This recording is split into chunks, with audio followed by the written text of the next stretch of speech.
Почитувани, добра вечер. Добре дојдовте во уште една анализа. На грчко-турската граница се заглавени стотици илјади мигранти и бегалци. Ситуацијата од ден на ден станува потензична и подраматична. Како што најави турскиот претседател Ердоган, тој ги отвори вратите, ги пушти луѓето да одат кон Европа, но тие таму се стопирани од стране на грчките погранични органи и сега тензиите растат, а состојбата никако не се решава. Но ова може да донесе и до нова мигрантско-бегалска криза, може да дојде до повторување на 2015 година и до реотварање на балканската мигрантска рута, на која се разбира е и нашата држава. Предизвиците со кои би можеле да се соочиме, но и причините за оваа нова криза се дел од темите за кои вечерва ќе разговараме со нашите гости. Тоа е Милан Стефановски, воено-политички аналитичар, и Благој Цонев, универзитетски професор. Добро вечер на двајцата. На самиот почеток сакам да напоменам, ми се чини двајцата прв пат во анализа на телевизија 24. Сте биле на нашата програма во емисијата прв пат. Господине Стефановски, мигрантите се заглавени на турско-грчката граница, не ги пуштаат ни напред ни назад. Сега гледаме дека и Турција носи нови таму воено-полициски сили, велат нема да дозволуваат луѓето ни да се вратат назад. Сега во оваа игра кој прв ќе попушти? Значи Грција или Турција? Да, од тоа и се плашевме и тука се развиваше таа дискусија и анализа во изминатиот период дека возможно е да се случи дури и полош и поагресивен мигрантски бран, можеби не толку масивен, но поагресивен во смисла на решеноста на мигрантите да го напуштат тоа подрачје. Додатно се комплицира состојбата кога практично тие мигранти стојат во на вакуум територија која Турција не остапува, односно Турција денеска прати 2000 специјални воено-полициски единици, каде што имаат буквално направено кордон, од она што може да се види на видеата. Они не остапуваат од намерата да ги вратат назад. Во прва смисла, во втора смисла, Грција и таа по ниту еден основ не сака да ги прифати на својата територија и додатно се комплицира состојбата бидејќи Европската унија во моментов наративно и вербално и фактички стои зад Грција. Бидејќи тоа е и прва европска брана, тоа е влез во Европската унија, тоа се портите на Европа сега во моментов. Значи Грција од поширок геополитички аспект, ако анализираме, таа беше и 2015 и 2016 година и сега е првиот браник на она што се вика проток на мигранти. Тоа што дава една доза на безбедност е тоа што НАТО и Европската унија понудија и помош, и финансиска, и од материјално-технички аспект. И денеска можеме да видиме дека и Себастијан Курц од Австрија и други европски авторитети стојат за одлуката Грција воопшто да не ги пропушти мигрантите да поминат низ овој дел на Европа. Да, ќе зборуваме понатаму за европската политика, особено за улогата на НАТО, која е доста интересна и специфична во овој момент. Професоре Цонев, имаме и дилема околу бројките, различни извори, грците и турците, Фронтекс има различни бројки, но се чини дека стотина илјади луѓе се таму. Но како раста тој притисок, постои опасност сепак Грција во еден момент да попушти и едноставно да ги пушти луѓето да транзитираат понатаму, и тоа се знае, следната станица сме ние. Да, апсолутно, значи постои таква можност Грција да попушти, иако е многу мала можноста, бидејќи кога станува збор за Грција и за грчката држава, мора да сватиме дека станува збор за добро развиена како воено, така и безбедносно држава, и на тој начин тие нема да си дозволат сами да ја повторат грешката од 2015 година. Во секој случај, доколку се случи сепак нели Грција да попушти на тој бран кој што е преку 100.000, ќе стане преку 100.000 бегалци, сепак мораме да запомтиме и да напоменеме дека Македонија веќе е член на НАТО и дека и НАТО и Европската унија, како што најави канцеларот Курц и председателот на Европскиот совет Мишел, како и председателката на комисијата фон дер Лајен, значи Македонија и останатите балкански држави, односно државите од Западен Балкан нема да бидат оставени сами, бидејќи Грција и Бугарија се на првата борбена линија, на втората е Западниот Балкан и подоцна доаѓаат Словенија и Хрватска. Така да сепак се уште е мала веројатноста да имаме наплив бегалски во Македонија и мала е веројатноста грците да попуштат како на море, така и на копно да влезат мигранти на грчка територија. На островите можеби ќе се соочат со наплив на мигранти, бидејќи морето е потешко за контролирање, меѓутоа границата по текот на реката Марица многу тешко ќе им излезе од контрола на грчките безбедносни структури. Треба можеби доколку продолжи вака да се развива работата, да се трупаат таму луѓе, па ќе дојдат сите светски медиуми, ќе почнат нели оние наративи за хуманитарна криза, ќе почне еден притисок да се врши константно на некој начин врз Грција. Така наречени лажни вести, значи тоа е плюс додатно, да. Да, се дезинформираат имало убиени или немало убиени. Значи овие се домино ефекти кои се очекувани и мене ме збунува фактот што Турција е земја членка на НАТО и Грција е земја членка на НАТО, а Грција пред 4 до 5 дена владата, значи државниот врв, исфрли теза дека ова може да го разгледа како асиметрична војна закана од својот сосед, ако продолжи да ги насочува мигрантите кон нејзините граници. Тоа во историска смисла на ваков конфликт на две земји членки на НАТО, јас до сега вака лично немам ниту слушнато, ниту анализирано, бидејќи вие имате различен пристап кон мигрантското прашање. Значи Европската унија и НАТО имаат во моментов, бидејќи и Турција е земја членка на НАТО, да не заборавиме, иако излетиве што ги прави Ердоган, станува збор за додатна анализа, но Грција и Европската унија имаат друг пристап и вербално и во однос на концепцијата како ова да се спречи. Добро, ова е интересна теза. Значи, тука се создава уште една главоболка за НАТО, покрај она која постои во односите со Турција, со набавката на руски воздушни системи, со улогата на Турција во Сирија. Значи, ова е уште еден предизвик за организацијата во моментов. Ова за мене вака две нејзини членки. За мене лично од поширок аспект, ако анализираме, станува збор за најпоценета закана во современа смисла. Историјата ќе покаже дека мигрантската криза 2015-2016 ја смени комплетно геополитичката карта во Европа, со тоа што субвенционираше и имплицираше нови политички движења кои не сака да слушнат за мигранти. Од прв аспект. Од вториот аспект, додатната комплицираност е тоа што Турција премногу си дозволи да се наметне како регионален играч, така наречено играјќи на две страни. Таа се ги наруши своите односи со купувањето на најсовремениот противвоздушен систем С-400 Триумф.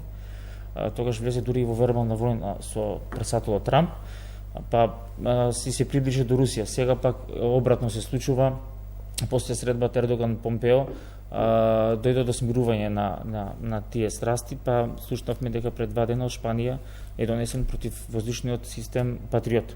Тоа е од американско производство. Бидејќи излегува информација дека Турција и побарала директно од Америка да има противвоздушен систем Патриот на нејзина територија, да се стационира, побарала помош и од НАТО. Да, так. И интересно е тоа што во забелешките на тој разговор е тоа дека оние осеќаат безбедносна закана од руските војни авиони кои оперираат на територија на Сирија. Да, ќе зборуваме за тоа.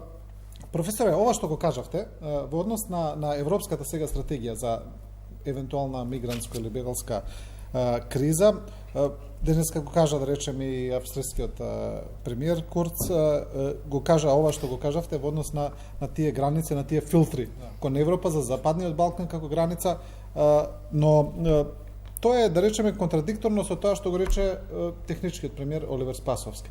кој рече дека Северна Македонија е во овој случај мигрантска рута, е коридор и дека тука транзитна рута и дека луѓето едноставно тука, тој не го кажа тоа директно, но рече, знаете, ние сме транзитна рута и знаеме што тоа значи дека луѓето ќе се пропуштаат. Значи тоа не содействува со ова што го порачува Европската унија.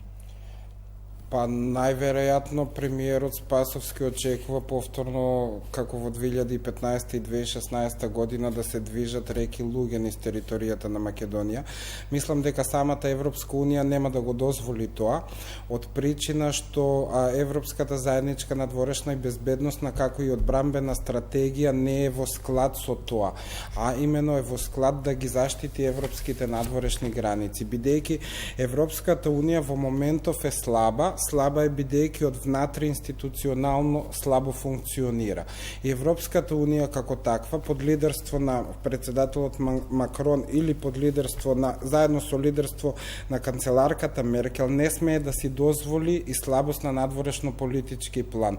А една слабост на надворешно политички план како што е попуштање во однос на мигрантската криза и отварање повторно на рутите за мигранти, односно тоа се најчесто не се бегалци, туку се економски мигранти кои што идат од Бангладеш, Пакистан, Афганистан, тоа се места кај што нема војна, тоа означува дека Европската унија сама по себе не може да се заштити.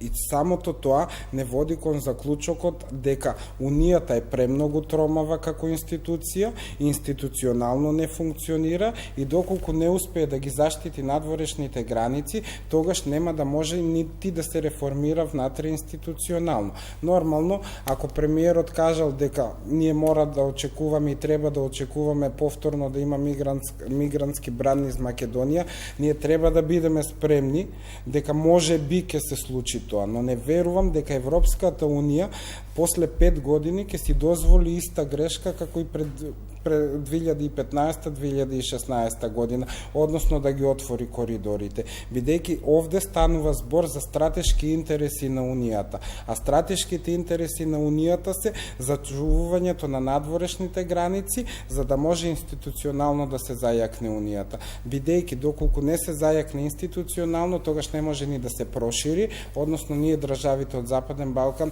не можеме да сонуваме и да мечтаеме да станеме членки.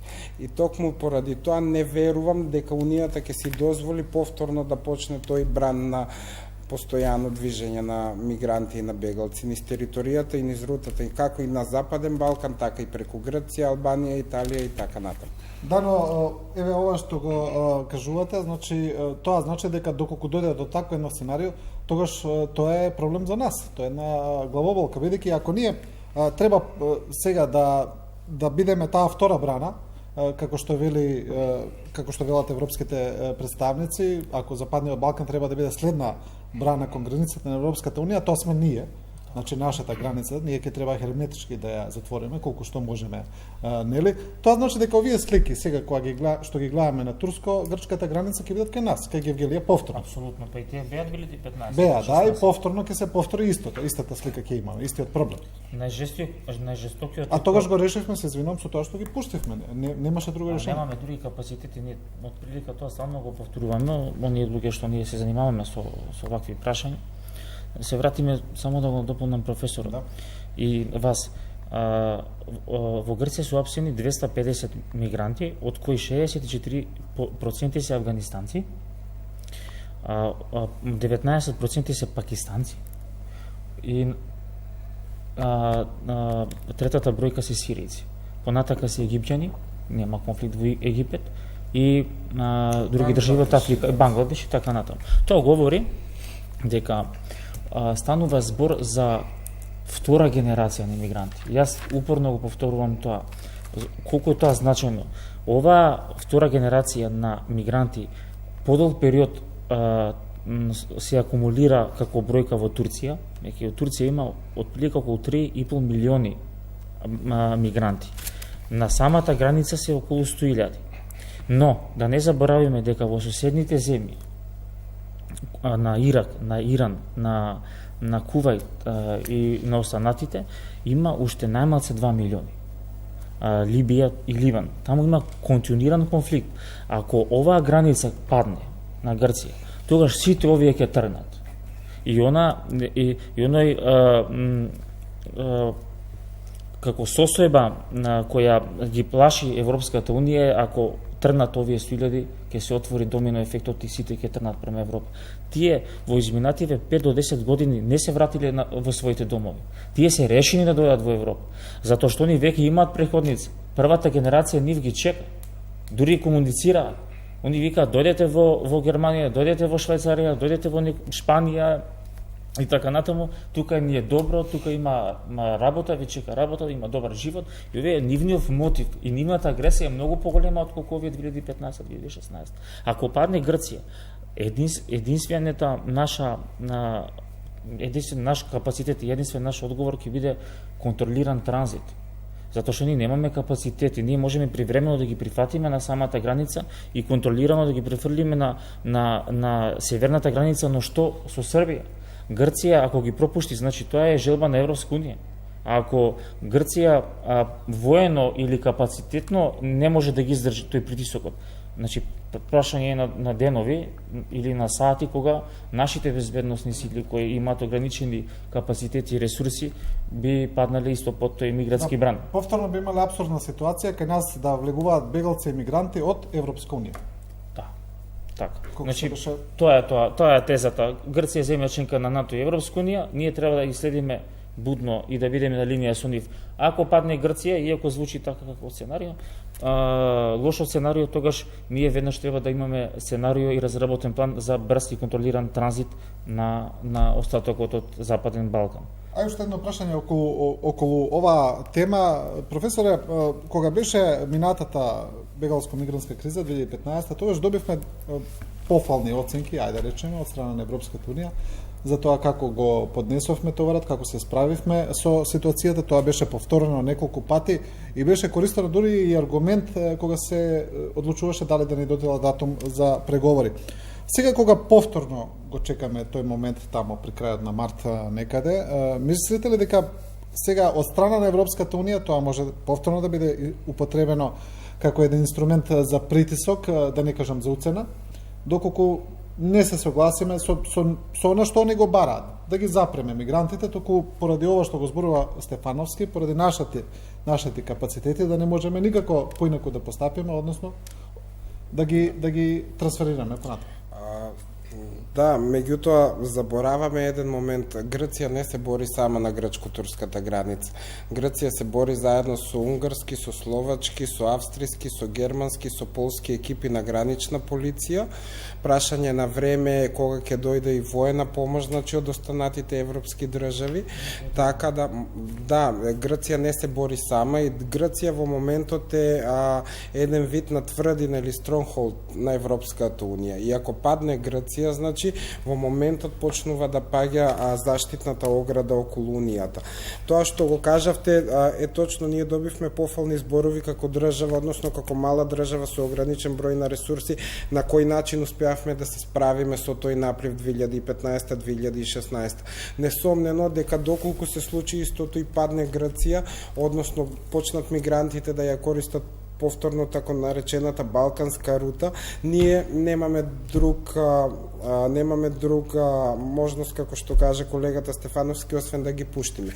Меѓутоа забораваме еден момент, дека кога Курц и кога Меркел и кога Макрон кажуваат дека Западниот Балкан е втората граница, него кажуваат тоа дека ќе не остават ние самите да се браниме од мигрантите. Овде мора да очекуваме дека прво ќе дојдат унгарски, ќе дојдат хрватски, словенечки, полски екипи, како на Фронтекс, така и на нивните национални и гранични полиции, кои што секојдневно, значи 24/7 ќе помагаат на македонската безбедносна служба за да се справи со тоа. И за тоа ќе биде многу полесно, особено со моментот дека Македонија веќе е член на НАТО, иако не е на Европска Унија, сепак е држава кандидат, ќе биде многу полесно да се справиме со тоа, бидејќи ќе можеме да бараме помош и од нашите партнери кои што се држави членки на НАТО. Другото прашање кој што го поставивте дали Европската Унија може да го користи тоа како изговор или како текст во однос на доделувањето на датум за преговори. Јас така разбрав. Не верувам дека институција, огромна организација како што е Европската Унија ќе почне да користи едно такво ниво на уценување кон една мала држава. Европската Унија на нас јасно ни кажа во изминативе 2 години што треба да направиме. Ние почнавме да правиме определени реформи. Французите кажаа не, но кажаа не кон нашите реформи, туку кажаа не кон таа институционална слабост на Европската Унија. А Европската Унија, нели, како институција мора да биде чувана за да може да се промени однатре. И не верувам дека Унијата ќе оди чекор понатаму повторно да не блокира да почнеме преговори. Несомнено ќе почнеме преговори, прашање на време е кога, меѓутоа кога ќе станеме член на Европската Унија, тоа не можеме да го одговориме, бидејќи понатаму реформите кои што треба да ги правиме како во економски, политички, безбедносен и во сите сектори треба да бидат во склад со демократизацијата, владењето на правото и се. Меѓутоа не верувам дека Унијата како Унија ќе се дрзне да поставува уцени во однос на мигрантите. Па да, добро, јас за тоа не сакав да го употребам терминот уцена, но нели стално имаме некакви услови за да исполниме, па така се може да се очекува. Стефановски, мислам дека не е доволно објаснато кај нас во јавноста зошто турскиот претседател Ердоган токму сега го направи овој потек.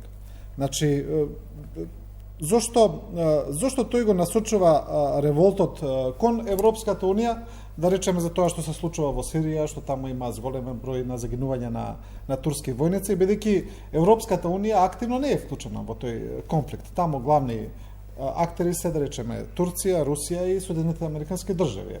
Така. Зошто е револтот сега кон Европа? Или тоа е поврзано со оној договор Европска Унија Турција за финансирање на Турција за бегалците? Да, ќе објасниме. Пред да дојдеме тука, имаше вест дека Реджеп Тајип Ердоган и Владимир Путин веќе се договориле за деескалација на судирите во областа на Идлиб, на градот Идлиб. И најверојатно на тој момент го зајакна тоа што германскиот Бундестаг прати недосмислена порака, ја отврли резолуцијата на зелените и кажа стоп на мигрантите. Значи, со големо мнозинство, германскиот Бундестаг ја отврли резолуцијата на зелените за проширени квоти на нови мигранти. Што е она што се случува во Сирија? Станува збор за можеби најкомплицираната геополитичка разврска во поновата историја.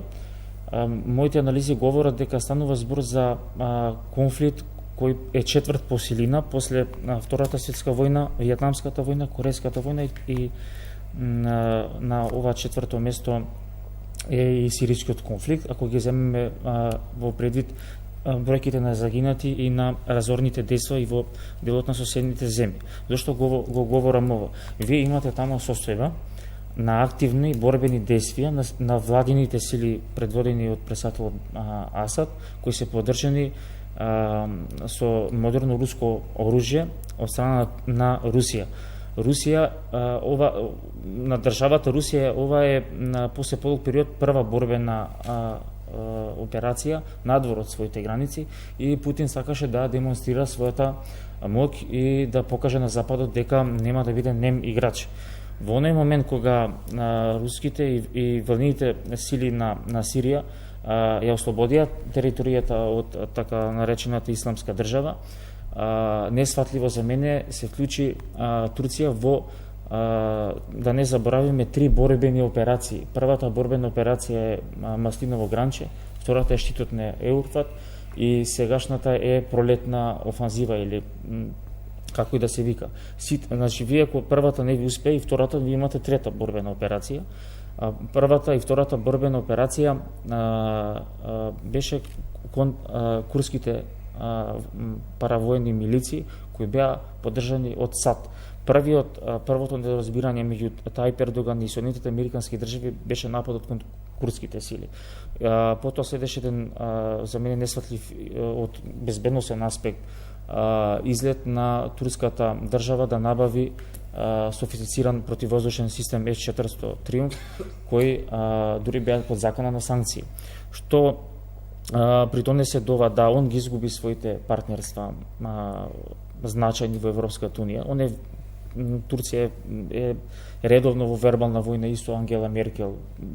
Не се Турција како држава, зборам како председател од Ердоган, потоа исто со Трамп и Турција на некој начин, мислејќи дека и се може заради својата геополитичка, геохидро и географска територија, може да контролира и да се однесува како што сака. Што придонесе тоа? Конфликтот после борбите во Алепо, каде што пред 2 години Русија и Турција се договорија да се деескалира конфликтот, се повторија војните действија и додатно се искомплицира целата состојба. Од безбедност и аналитички аспект несфатлива е делувањето на Турција. Вака никој не знае кој и што сака да се постигне во тој регион. Дури Турција сакаше да организира војни действија и во ако се сеќавате, и во Либија. Во вербална војна е со Иран. Тие со Израел, значи имаат активности во Либија, ограничени, но има. Но видете, се го трасира на несигурен партнер, на нестратешки партнер. Турција не придонесува во моментов на таа територија да има мир, односно како да продуцира конфликт. Да. Добро, Цонев, сега видовме дека генералниот секретар на НАТО вели НАТО сега разгледува опции како да ја помогне на Турција, бидејќи НАТО како организација е обврзан, бидејќи Турција е негов член. Но се чини дека НАТО е прилично резервиран по ова прашање, исто како што се резервирани и Соединетите американски држави, кои се веројатно дополнително резервирани околу конфликтот, околу набавката на рускиот противвоздушен систем, бидејќи да, тој артикл 5 на НАТО ги обврзува членките да действуваат докога една членка е нападната, но во овој случај Турција не е нападната. Турција делува агресивно вон своја територија и делува вон системите на НАТО, значи делува самостојно. Значи имаме многу специфична ситуација, каде што се чини дека алијансата и сака да ја одржи единственоста внатре, значи да Турција да не се изгуби како член, но од друга страна гледа дека како би делувала и зошто. Тоа е бидејќи Турција е геополитички и геостратешки многу битна, бидејќи се наоѓа на простор помеѓу 3 континента, помеѓу Европа, помеѓу Азија и помеѓу Африка, и самата територија на Турција му овозможува на НАТО да има контрола над овие 3 континента. Односно, ако ја следиме теоријата на геополитиката уште од Хелфорд Макиндер, кој што ни објаснува дека доколку успееме да ја одржиме балансот на оваа територија, успееме да го контролираме целиот свет. Затоа на НАТО не му се испушта Турција како член. Од друга страна, она кое што го иритира самото НАТО и кое што ги иритира самите Соединети Американски држави како предводници и најмоќна армија во НАТО и во светот, е тоа што администрацијата на Реджеп Тајип Ердоган и односно турската влада во моментов самостојно прави акции кои што не се во склоп со интересите на НАТО, односно геостратешките интереси на НАТО. И именно, Ердоган се однесува како непослушно дете на НАТО и постојано се обидува Турција да ја наметне како сила, но не како регионална сила како што беше перцепирана до сега, туку се обидува да ја наметне Турција како сила која што би играла со големите играчи на иста маса геополитички. И тоа е многу иритантно, особено за Соединетите Американски држави, за Европската унија да не зборуваме, меѓутоа им оди во прилог на русите. Им оди во прилог на русите, зошто? Бидејќи се покажува конфликт внатре во самото НАТО. Не збориме за воен конфликт, туку збориме за политички конфликт. Добро, многу анализи веќе говорат дека тоа веќе не е ни прекриена, туку отворена руска стратегија за разбивање на единството на НАТО. Да. Улогата околу Турција, Сирија и... Меѓутоа, Тоа не е класична руска стратегија, туку на Русија, Турција самата и се даде во прегратки и излезе во пресред. Бидејќи амбицијата на Реджеп Тајип Ердоган да направи од Турција држава која што ќе биде моќна како она османлиска држава од периодот на 15, 16 и 17 век го донесе до ово ниво на она дереджа на кое што е денес Турција. А тоа е сама Турција која што е во безизлезна ситуација, Турција која е моќна економски, која е моќна воено, не може да се надева на помош од партнерите, и Турција која што е во залез. Имено, значи, самата, ако ја ги гледаме действијата, како што кажа и Стефановски, на Турција, значи, воените действија кои што се однесуваат на ширењето на турското влијание геополитичко, економско или воено во однос на регионите, тие, иако се во склад со доктрината на стратешка длабочина на Давутоглу, сепак ја осликуваат онаа иста османлиска Турција од периодот на османлиската држава, конкретно на 19 век, а тоа е почетокот на крајот на онаа голема империја. Така да, јас не велам дека ова е крајот за Турција, меѓутоа ова е почетокот на крајот на онаа геополитички битна Турција, бидејќи таа геополитички битна Турција сака да игра на два стола, нешто како што Србија сака да го прави. Сакајќи да игра на два стола, таа ги губи партнерите, кои што беа многу значајни за Турција, уште од 48 година навака, односно или 50 која беше кога Турција и Грција заедно влегуваат во НАТО. Не се сеќавам. И тоа е турската грешка. Тие самите успеаат да се создадат, да влезат во безизлезна ситуација. Нити се поддржани од партнерите, нити се поддржани од оние за кои што мислат дека им се партнери.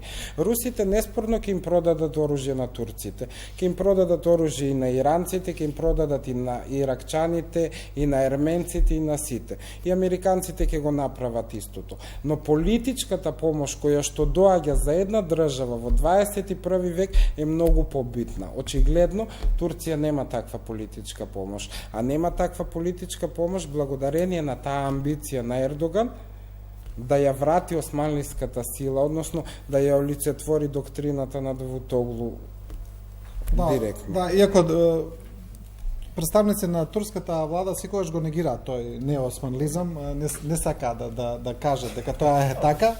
Кога ќе ги прашате, Стефановски, да го зајакнеме само на професорот. Станува збор за очигледна фрустрација и ќе дадеме два примера. Прво, партијата на Реджеп Тајип Ердоган после 3 изборни циклуси го изгуби Истанбул, што значи дека турските граѓани му праќаат сигнал дека не се согласуваат со надвор. Да, не само Истанбул, туку и рече се сите големи турски граѓани, но Истанбул како центар на моќ, да. И ако се сеќавате, Мицотакис после победата во Грција после парламентарните избори, првата сретба му беше во Белата куќа, а Белата куќа прати многу важна порака за регионот дека Грција ќе биде изната членка, односно стратешки партнер на САД, кој ќе биде главна и енергетски безбедносно на јужното криво на НАТО, отфрлајќи ја Турција за несигурен партнер. Токму заради тоа што тогаш беше актуелна војната, вербалната војна за набавката на системот С-400 и исклучувањето на Турција во производството на F-35, најмодерниот стелт авион на американците, и Турција тогаш беше во ред, ние ќе си набавиме и руско оружје. Овие фрустрации кои очигледно дека постојат во турскиот државен врв, ќе ова што го кажа професорот Цонев, ќе озабраза падот на таков несигурен геостратешки играч како што е Ердоган или беше. Очекуваме војна хунта. Не сега, но во наредните 5 до 10 години. Реално тоа во историјата на Турција се повторувало многу пати. Ердоган сам, иако многу веруваат дека сам се исценираше воен удар за да ја зајакне својата власт, но неговата партија, како што каже и Стефановски, кажавте и вие, многу предлабоко отиде кон тој неосманлизам. Така да, во однос на, се извинам, на турската историја и тоа во наредните 10 години јас не би го исклучил како опција. Живееме во време, или сме современици на време, каде што геополитичкиот земјотрес го зазема својот данок. или ќе се пристроите до вашите традиционални геостратешки партнери, или ќе изгорите. Значи, во Сирија, ако гледате од страна, војуваат американците против русите. Русите активно ги поддржуваат силите на Асад, американците активно ги поддржуваат слободната сирийска армија, курдските сили, и таму веќе нели доаѓаат и турските безбедносни сили. Значи, во тек е операција на престројување на геополитичката моќ во тој регион, и данокот е тоа што имаме мигранти и Европа ја плаќа цената. Имаше некои инфографици за тоа да се објасни ситуацијата на влијанијата во Сирија. Имаше апсурдни ситуации каде што секој е против секого и секој е со секого, значи таму се вмешани и Саудиска Арабија, и Иран, и Јордан, и Турција, и Сирија, и Турција, и Русија, и САД. И има секакви влијанија, чудни сојузи кои се менуваат, флуидни се. Ниту терминот е случај, ниту територијата. Значи, таа територија. Сакав уште ова да ве прашам во однос на тие односи Турција, Русија, САД. Ова кажавте дека денеска се случи, дека подпиша Ердоган, договорија, тоест Ердоган и Путин примирје ново во провинцијата Идлиб, но и не е прво примирје договорено. Тие се договоруваат и се кршат после и неколку дена или недели. Значи може да очекуваме борбите да продолжат, бидејќи сега на некој начин сириската влада, потпомогната од Русија, е во силна офанзива. Значи остана уште Идлиб и тој североисточен дел на Сирија, кој што под курдска или американска контрола. Другото е веќе се скоро вратено под власт на Дамаск. Сега интересно е што кога загинаа 33 турски војници, имаше неофицијална информација дека тие загинале всушност од руски воен удар, но било прилично непопуларно тоа да се каже така, па прифатили и русите и веројатно и турците дека е извршено од страна на сириската армија, но ова сериозно ги раздрма тие односи Русија-Турција и се чини дека тој нивен меден месец полека како да завршува. Веќе и читам на оние гласила на руската држава, како што е руска реч или некои кои се всушност класична пропаганда вршат, ги поставуваат прашањата, вика, па може ли сега С-400 да биде употребен против нашите авиони? Дали е паметно што го продадовме на Турција? Веќе почнуваат тие прашања да се поставуваат. Разбрав. С-400 се уште не е во оператива, за среќа, затоа што тој е еден од најдобрите, нема конкуренција за противвоздушни действија. Она што вие го напоменавте е токму тоа што ја осликува комплицираната состојба во Сирија. Ако се сеќавате, најголемата иронија беше што Турција обори руски воен авион и ликвидираше руски воени пилоти. После пучот во Турција, Русија и Турција си ги зближија односите. Официјалното соопштение на руската влада и на претседателот Путин беше дека при действување на војна на руската војна авиација уништени се цели, не знаејќи дека постојат и турски војници на тој предел и дека за тоа не биле информирани. Тоа е таа официјална верзија и тоа представува страшен удар за турската армија, бидејќи во визмативе, како што напоменав, 3 операции, ова е најголемата бројка од почетокот на војните операции и представува силен удар не врз армијата на Турција.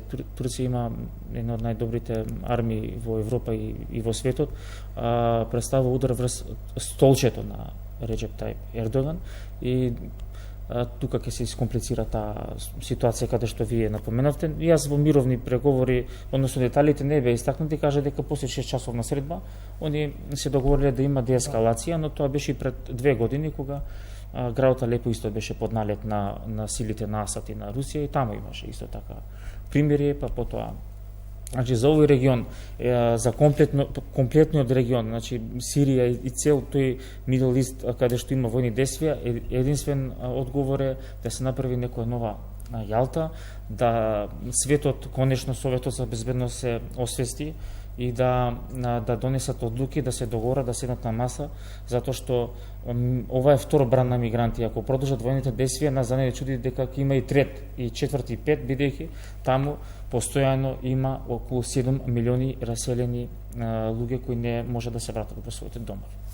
Да, американскиот државен секретар Помпео сега на некој начин некако иронично коментира кога го прашуваат за помошта која Турција ја побарала од САД во однос на ситуацијата во Сирија, вели па вика може барањата на Турција да се набројат на една рака од прилика, грст барања се, размислуваме за нив како да одговориме, но се чини дека Соединетите американски држави го дочека својот момент во однос на караниците за С-400 и во однос на улогата на Турција и во однос на сегашното барање на Турција да и се помогне и со системи Патриот и со веројатно барај, не знаеме што друго бара, ведејќи не кажуваат, но има барање и до НАТО и до САД.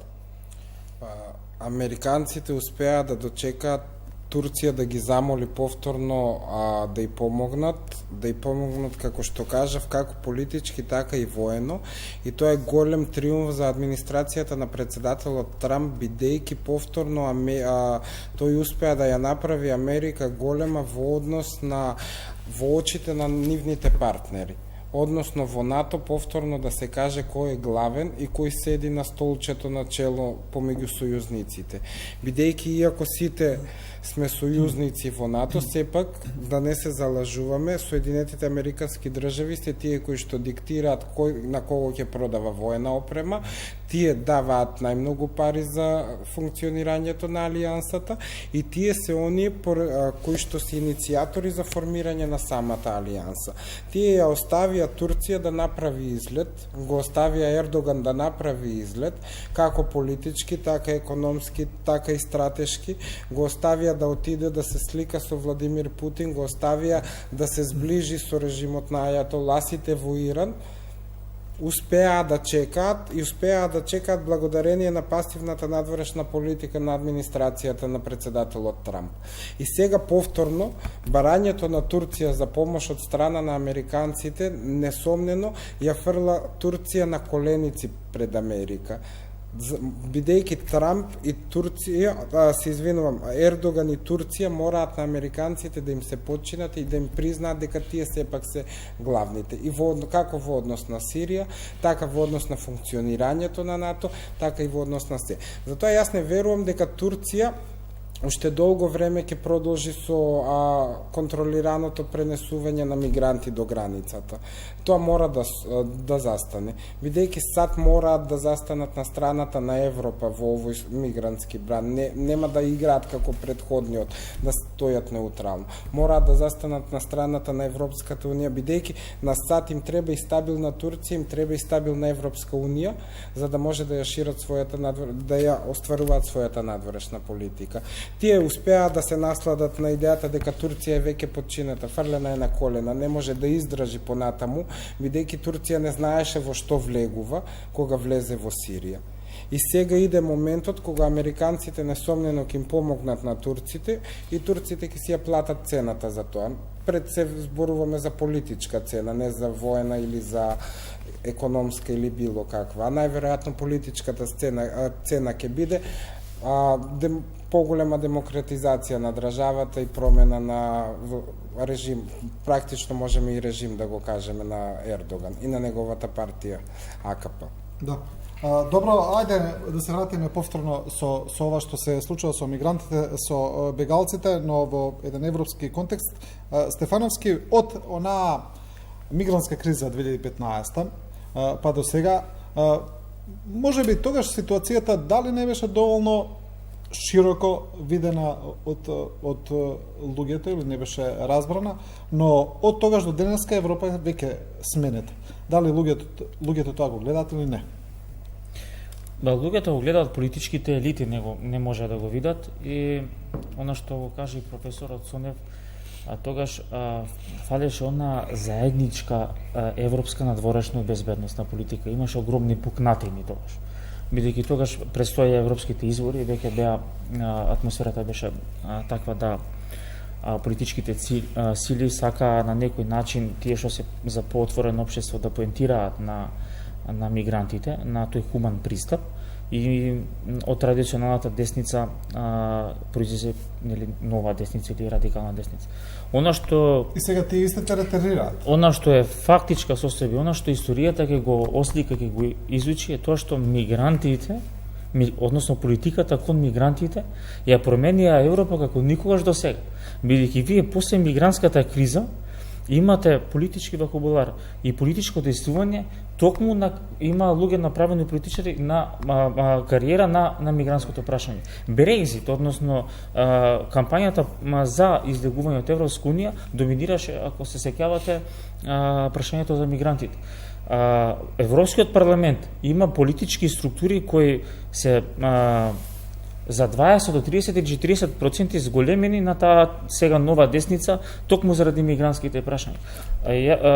И сега ќе извадиме некоја дефиниција, можеби смешна или интересна, дека Турција или действувањето во тој дел на светот субвенционираше или имплицираше политички промени во Европа. Значи, вие донесовте од мигрантите за да бидат хумано прифатени, таму има проблеми. И со сегашните имигранти, да постојат политички цели кои не сакаат да слушнат за мигрантите.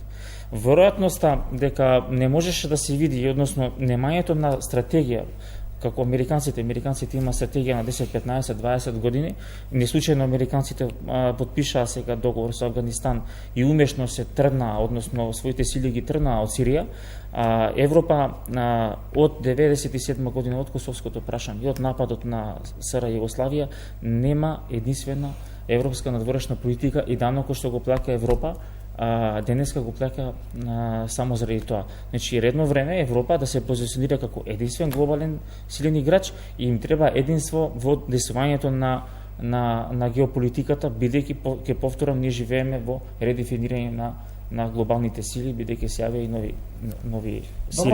Добро, можеби не треба да се подценат и оние теории на заговор уште од 2015 година, бидејќи тогаш, ако зборуваме сега за оваа криза, тогаш во Грција доаѓа околу 10.000 луѓе дневно, отприлика, влегуваа, вршеа притисок, па уште тогаш имаше такви анализи дека сето тоа е насочено, дека не е тоа случајно и дека ова што го зборува Стефановски, дека всушност крајната цел е Европа и редефинирање на Европа, не во смисла на оние тривијални теми како исламизација на Европа, туку на слабење на Европа, разбивање на единството на Европа, зајакнување на десните сили во Европа и, значи, поавторитарна Европа. Да, само да се надоврзам, 2016 кога грчкиот министерка за миграција ја прашале колку мигранти влегле во еден ден во Грција, таа рекла 10.241. Колку излегле, никој не знае. Можеби, ако ги земеме теориите на заговорот, се вистините, односно тие како Феникс успеаја десницата во Европа, таа радикална десница да ја издигнат, да се отцепи од нормалната десница која што секој пат се стреми кон центарот, да идеме малце порадикално десно, но сепак доколку се вратиме наназад во 90-тите, доколку се вратиме наназад во 80-тите години, во Франција, во Германија, во Британија, ние можеме да видиме огромен процент на неевропско и нехристијанско население во тие држави, кој што се населило во тие држави од нивните поранешни или колонии, или пак мигрирало во текот на 50-тите и 60-тите, таму веќе живеат трета или четврта генерација. Значи, Европа не беше до 2015 година несвесна дека постои различен свет. Проблемот со мигрантите е во тоа што имаме насилно продирање во границите на Европа и проблемот не е во Европската унија и во нејзината надворешна политика не е згрижување на бегалците од воените действија во Сирија, во Ирак и во Афганистан, туку проблемот е како да се збринат оние кои што се економските мигранти и оние кои што не се политички азиланти. Да, но професоре, прашањето е дали некој насочено го правил тоа и се уште го прави и дали се работи за јасна стратегија? Да, не верувам дека некој насочено, особено не американците, не верувам дека нити русите, нити кинезите би правеле такви стратегии, бидејќи за да правите стратегија дека во 2015 година насочено ќе почнат бранови мигранти да се движат кон Европа, таа стратегија би требало да се прави негде 60-тите, 70-тите години, за да почне да се операционализира 80-тите и 90-тите, за да 2015 година започнат тие бранови. Мислам дека тоа е периодот на студената војна кога Советскиот сојуз и Соединетите американски држави имале многу подруги интереси, наместо тоа да ја ослабнуваат Европа. Европа тогаш самата била слаба. И никој не можел тогаш да предвиди дека Европа ќе успее да се издигне до тој степен и да се обедини на ниво на кое што е денес. Мораме да го анализираме овој аспект. Тие мигранти, се извинувам професор, тие мигранти не гравитираат ниту во Русија, ниту во Кина, ниту во Америка.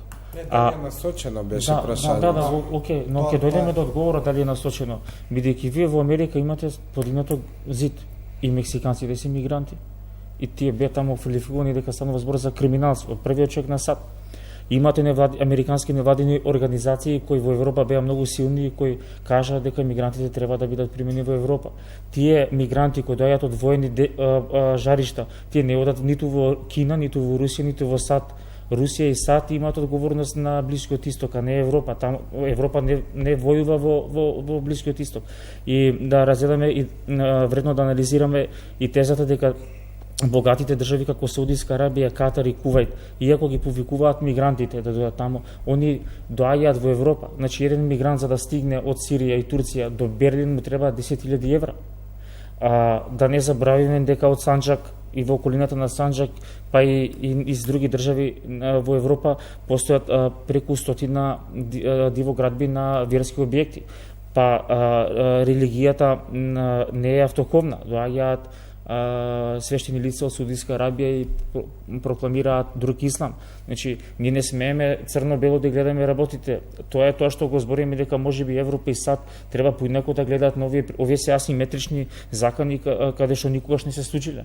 Значи, Грција вика ние немаме одговор, нашиот национален безбедносен систем нема одговор на оваа закон. Значи, ние мораме да ги разгледаме од повеќе страни.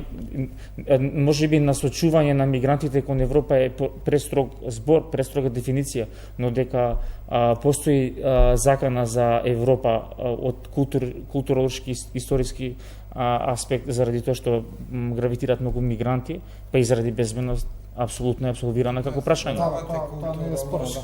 Момент, бидејќи кога еден антрополошки исто, значи културолошки и антрополошки, бидејќи кога еден сириец и еден египјанин тргнуваат да бараат ново живеалиште, тие никој пат нема да се свртат кон Саудиска Арабија, кон Кувајт или кон други. Ама доаѓаат сами, професор, не доаѓаат со своето семејство како 80-тите години. Се согласувам, меѓутоа тие се свртуваат кон Европа културолошки, бидејќи за разлика од Саудиска Арабија, Катар и Емиратите, Европа нуди слобода и Европа нуди други вредности. Доаѓајќи сами, тие започнуваат нов живот. Значи, не може кога збориме за младите луѓе. И затоа ја не гледам некаква теорија на заговор. Од друга страна, мана може да се најде во богатите држави, као Саудиска Арабија и Катар, зошто не даваат пари доволно за да тие мигранти бидат згрижени на територијата на самата Сирија, односно бегалците бидат згрижени таму.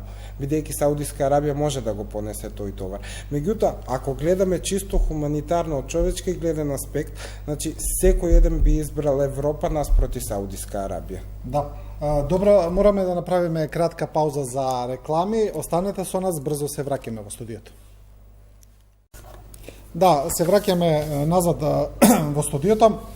Стефановски, ајде малку да видиме за нас, каде сме ние. Значи, ние очекуваме веројатно месецов да заврши процедурата во Шпанскиот Сенат сега веќе и да станеме полноправна членка на НАТО. Значи, рече се известно дека тоа ќе биде во март, не знаеме само на кој датум. Сега, многу скептици и критичари на НАТО цело време повторуваа, па што ќе се смени, како тоа ние ќе бидеме побезбедни. Па еве ова е, да речеме, првиот предизвик кој можеби ќе се случи, таа евентуално мигрантско-бегалска криза. Што е различно со нас сега од 2015 сега бидејќи сме членка на НАТО? Како тоа нас НАТО ќе не заштити? Така. Најверојатно она што можевме да го слушнеме низ медиумите дека околу 20 март, 25 март шпанскиот парламент би ја завршил, односно Сенатот сега, нели? Ја завршил својата работа и ние стануваме дефинитивно членка на НАТО. Да, на скептиците и секогаш легитимно да има скептици, но они фрлаат дезинформации и лажни вести дека НАТО е веќе застарена машина, дека НАТО не е гарантор на мир. Вие видовте дека е клинички мртов, тоа го кажа Макрон, ама јас мислам дека е друг аспект. Да. Но еве гледаме дека НАТО го наживеа и Варшавскиот пакт и се го преживува се уште геополитичкиот земјотрес кој ги редефинира се новите сили. НАТО пред 2 дена на Грција и додели војно-техничка помош во бродови, во хеликоптери, да се справи со мигрантите. Ниедна земја членка на НАТО не е доволно силна сама да се одбрани кон новите хибридни асиметрични закани. Токму заради овие закани кои никогаш нема да престанат, односно може да се комплицираат и да зажестат, е одговорот на тие кои имаат скепса дали ние треба да бидеме во НАТО. Значи, стратегијата на НАТО дефинира појави, односно закани, како хибридни закани, сајбер закани, мигрантски текови, асиметрични закони, односно мешавина од сите овие горе наведени, дека ниедна земја не е способна сама да се одбрани. Дури и Трамп во својот наратив и во својот говор прво го потцени НАТО, па потоа каже дека НАТО и како е потребен за да се одржи таа глобална безбедност. Каде сме ние? Ние ги исполнивме условите за членство во НАТО. Нашите безбедносни сили од материјално-технички и човечки аспект се многу на повисоко ниво, например од она мигрантска криза што имавме 2015-2016 година. Самиот систем на НАТО, без членот 5, членот 5 се активира тогаш кога треба состојбата многу да ескалира, размената на информациите, НАТО штабовите, нашата војна дипломатија, комуникациите со партнерските служби и како може да придонесат во одбрана на вакви сериозни закани како што се мигрантските текови. Дали во овој случај, еве ние сме значи де факто членка, ќе бидеме и де јуре, дали во овој случај мислите вие што би се случило доколку ние еве се случи некоја посериозна криза во однос на мигрантите, беглаците, доколку ние побараме некаква помош од НАТО, ќе ја добиеме ли? Апсолутно да. Значи, на последниот официјален состанок што го имавме ние во Брисел во НАТО и бевме представени нели од највисокиот наш владин врв, генералниот секретар јасно даде изјава и порака до нас. Вие сте на ова случај, вие ги користите сите бенефити и во добро и во зло, еден за сите, сите за еден. Ова е само формална работа, вие сте веќе членка на НАТО и ги користите сите наши ресурси. И токму заради тоа што Грција сега ја менува кон нас својата политика и бара помош и е во комуникација со нашите безбедносни органи, говори тоа дека ние веќе сме рамноправна членка и дека нас веќе сите не преципираат многу различно, односно многу посигурно. Професоре, исто така многумина се прашуваат дали може би е добар момент да се влезе во НАТО сега. Прво, поради проблемите во самата организација, веќе ги апсолвиравме во текот на емисијата, но еве и регионално сето она што се случува. Значи, преговорите Србија, Косово, тензиите кои таму можат да ескалираат, се разбира. Гледаме и Црна Гора, повторно имаме една криза која трае, а имаме криза се чини во Босна и Херцеговина, каде Милорад Додик веќе отворено се заканува со сецесија на Република Српска. Па ете исто така критичарите на нашето членство во НАТО велат да дали е навистина добар момент сега да се влезе или не. Значи прашањето е дали е добро што влегуваме сега, дали ќе бидеме побезбедни или ќе бидеме поизложени на закан? Па, најдобро ќе беше 2008 година да влезевме во НАТО. Но сепак најдобар одговор на ова прашање е теоријата на анархијата во меѓународните односи. Теоријата на анархијата во меѓународните односи ни кажува дека благодарение на суверенитетот секоја држава во меѓународните односи е рамноправна со останатите и благодарение на тој суверенитет ниту една држава не може да воспостави хиерархиска структура над останатите држави. Сепак во таа една анархија поголемите држави ги наметнуваат своите интереси во однос на помалите држави. Македонија, или поново Северна Македонија, е многу мала држава и како таква не може да се справи скоро со никаков безбедносен, како надворешен, така и внатрешен предизвик. Токму тоа што вие сега набројавте, што се случува во регионот, е дополнителен предизвик зошто Македонија, односно Северна Македонија, треба да биде член на НАТО. Бидејќи замислете, доколку Црна Гора не беше држава член на НАТО, србите до сега ќе имаа влезено на територијата на Црна Гора, имајќи ја во предвид нивната агресивност и вековна наклонетост кон таа територија. Она кој што го кажувате во однос на Милорад Додик, не верувам дека ќе се случи сецесија на Босна и Херцеговина, бидејќи НАТО и Европската Унија нема да дозволат на европско тло повторно да има отварање на воени жаришта. И во однос на кругот околу Македонија, на нас, како на држава, многу подобро и многу постабилно ќе ни биде да функционираме обкружени со партнери со кои што ќе споделуваме информации, со партнери со кои што заедно ќе инвестираме и со партнери со кои што ќе имаме доверба. Наместо да бидеме обкружени со држави кои што се во една организација, а ние сами како држава 25.713 км2 не фигурираме ниту ваму, ниту таму. И затоа е најдобар момент да се влезе во НАТО баш во ова геополитичко статус кво во моментот.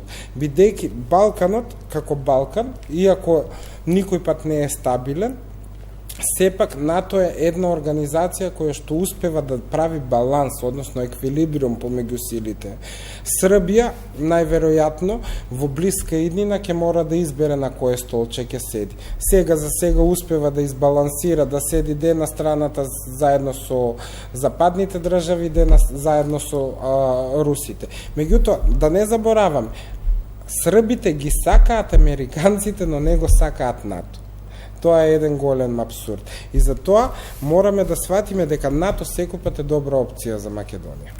Да, добро, тоа што го кажувате дека тоа е интересен абсурд дека целиот свет ја сака американската култура, но не ги сака американците, значи сите сакаат да бидат како американци, но сепак не ги сакаат. Добро, за крај Стефановска, само уште ова него зборувавме во текот на емисијата, интересен аспект, пишувањето на колегите од германски Die Welt велат мигрантската криза сега што се случува, всушност наметна сега Европската Унија да ги прифаќа ставовите на Орбан. Значи, она што се залагаше Орбан и, да речеме, Вишеградската група за затварање на Европа, за потврсти граници, за непуштање на мигранти, сега станува став на Европа и велат идеологијата на Орбан превладува. Не е таа идеологија на Орбан. Видете, отсуството на заедничка и единствена европска политика на овој регион имплицираше и генерира политичка нестабилност и во Црна Гора, како што спомнавте, и во Босна и во Косово.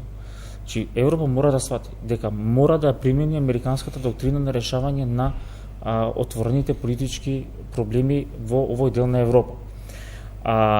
Застарене... За тоа веројатно дека треба да биде повеќе централизирана во секој поглед. И централизирана и пофлексибилна. А вие ако отворена. Да, и поотворена и пофлексибилна, значи таа е тезата и вие еве да се случи да нема Македонија да добие датум во март и во април и во мај. Која е таа порака? Дека ние сме направиле жртва за, речеме, еден спор, ќе мотивира Србија и Косово да решат друг спор. Или треба Босна да го реши својот спор. Ова е во контекстот на вашето прашање во делот на кризите, односно на мигрантската криза. не беше само Орбан, имаше и Полска, и Австрија, ако се сеќавам, па дури и Словенија, креира јавни политики каде што ги дефинира опасностите на тој мигрантски бран. Не е, и на професорот го напомена преска, не е проблем вие да го прифатите мигрантот во својата држава, но да видите што со него. Значи, и 2015-2016 година тие си прифатени и до ден денеска не се задоволни. Цело време бараат некои права. Второ, криминалитетот во сите држави каде што се прифатени мигрантите се пораснати за најмалце 400% по официјалните извори. Она што е таа застарена теза дали нас НАТО ни треба или не во вакви геополитички закани, ние не го фаќаме последниот воз, ние го фаќаме последниот вагон од последниот воз. Бидејќи заканите не се традиционални, не доаѓаат вооружени закани, не доаѓаат ракети, доаѓаат закани како сајбер закани, значи доаѓаат хибридни закани, доаѓаат масовни терористички појави. Вие ги заменивте последните терористички напади во Франција се направени со мачети, со ножеви. Службата за безбедност се спрема за одговор на и детектирање на автомобил бомби. Значи ова е состојба што еволуира цело време. Затоа не би го Орбан веројатно си имал своја политика и се одржава, иако нели и во Будимпешта на локалните избори. Значи не смее да се поинтира на мигрантското прашање. Да, 2015-2016 Европа сгреши што прими толку бегалци и што немаше одговор на тој мигрантски бран. И се уште нема одговор на оваа мигрантска криза. Единствен. Оној момент кога каже стоп, во Европа не смее да има мигранти и Грција ќе биде прв и последен беден, тогаш таа опасност ќе биде на некој начин и остранета од можноста да не загрози нас. Значи Македонија е мало парче, односно мал залог за тоа што може да направат мигрантите во Европа. Значи многу посилни држави имаат проблеми со мигрантите. Да. Добро, Стефановски и Цунев, ви благодарам на двајцата за учество во оваа емисија, а вас, почитувани гледачи, ви благодариме што следевте уште една анализа. Останете со нашата програма.